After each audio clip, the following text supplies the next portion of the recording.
just watched this 3-hour debate between a Christian scientist and an atheist scientist, and my conclusion is that the atheist guy has way more faith than the Christian guy. So first of all, why is that an issue for you? Y'all are the ones who venerate faith. Believers consider it a virtue to accept an extraordinary claim without sufficient evidence. So why are you implying that it's the atheist that has more faith and that somehow weakens his argument? Is it because you recognize that there is no actual evidence for gods, no real reason to believe other than vibes and hypotheticals and thought experiments? And ultimately, you can't defend that. So instead, you try to turn it on its head with a, I know you are, but what am I level of argumentation? Oh, yeah? Well, you have more faith than I do. So the atheist and Christian guy both believe that there was an event in history where everything came from nothing. The Christian Stephen Meyer believes that event and other science is evidence of God and the creation story.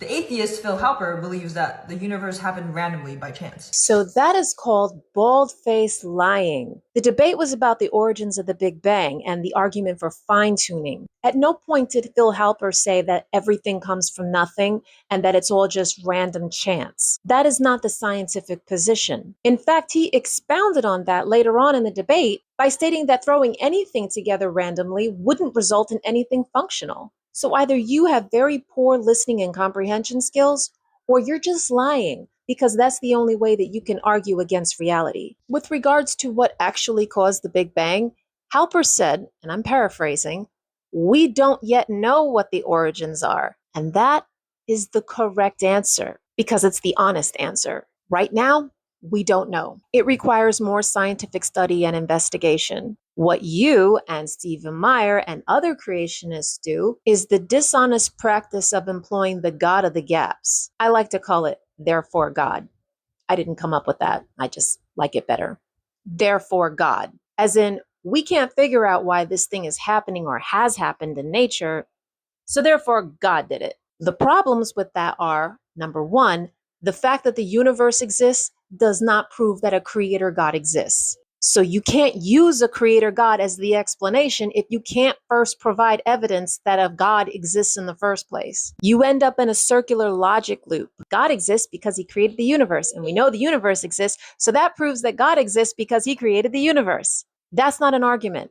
That's toddler logic. And two, the God farted out the universe position still doesn't explain anything. And Halper made that point. If it's all just God and fine-tuning, you are still no closer to understanding how anything happens by simply claiming that it's all supernatural. Why even bother with trying to co-opt science by invoking things like different forms of modeling and string theory and whatever, if it's all to justify the belief in something that can supposedly operate outside of the natural laws anyway? Interestingly enough, Halper's only real argument isn't that science proves that there is no creator. He's just against suggesting that there is a God at all. And so ironically, skepticism is the best atheists have to actually offer. And their entire argument structure is based on the assumption that there is no intelligent designer or creator of the universe. Science has never been about disproving creator gods. Gods are unfalsifiable. You can't disprove a negative. What science actually ends up doing with its continuing progress is make the idea of a creator god unnecessary. We have never had a scientific discovery or breakthrough that requires a god in its explanation. For example, a few millennia ago, people thought Zeus created lightning, but through observation and testing and repeating, which is the scientific method, we now fully understand how lightning is actually formed. And that explanation does not include a god.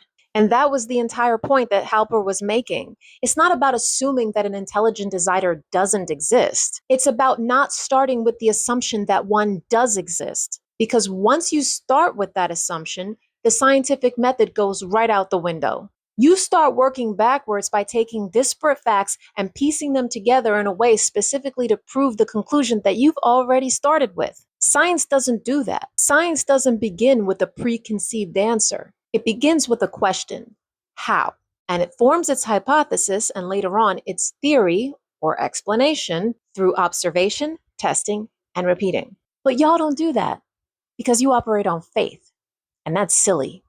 And you know it's silly and you can't defend it. So you try to pull us down to your level of flawed thinking by saying that we have more faith, which again is something that you lot are supposed to think is a good thing.